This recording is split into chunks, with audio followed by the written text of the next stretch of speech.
a décidé, avec mon mari, de monter un ensemble touristique rural écologique. On a rénové donc l'ancienne minoterie familiale qu'on a réhabilitée en lieu de vie.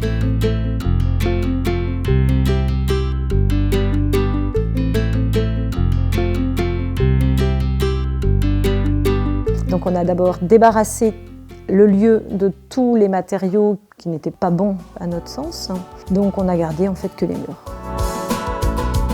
Pour nous, une réhabilitation écologique, ça passe donc par des matériaux sains et des matériaux qui ont aussi une faible énergie grise, c'est-à-dire qu'ils ne polluent pas non plus pour leur acheminement.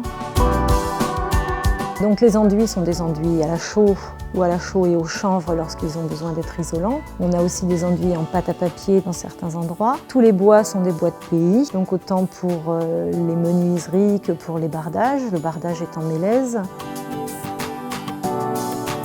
L'isolation est en laine de bois, en laine de chanvre, en ouate de cellulose et en liège. Voilà, on a essayé d'utiliser dans chaque contexte le matériau le plus adapté.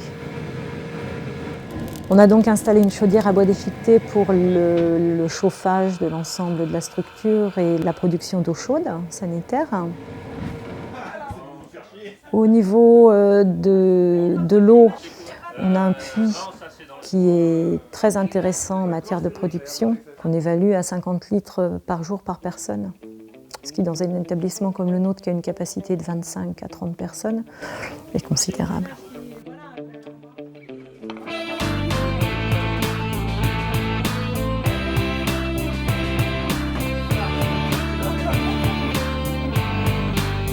C'est vraiment un lieu tout public. On travaille beaucoup avec des établissements spécialisés, différents types de handicap, des familles, des randonneurs, des gens qui viennent dans le secteur pour une fête de famille.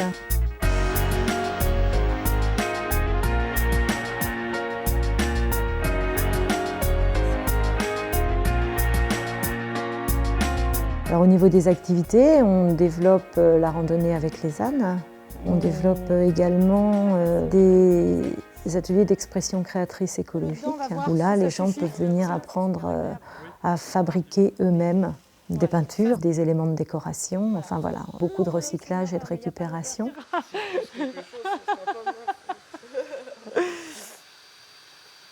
Ce sont des ateliers où on apprend à faire soi-même avec ce qu'on a.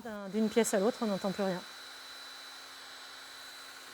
Eh bien, on a ouvert en mai 2009, donc ça fait 4 ans. Et on va dire que notre activité se développe chaque année un petit peu plus. Il y a une satisfaction d'avoir réussi donc à créer notre activité d'accueil liée à l'écologie et au développement durable dans l'état d'esprit qu'on souhaitait donner au lieu. Quand on voit que les gens fonctionnent comme s'ils étaient chez eux, bien sûr que ça, c'est ce qu'on a voulu.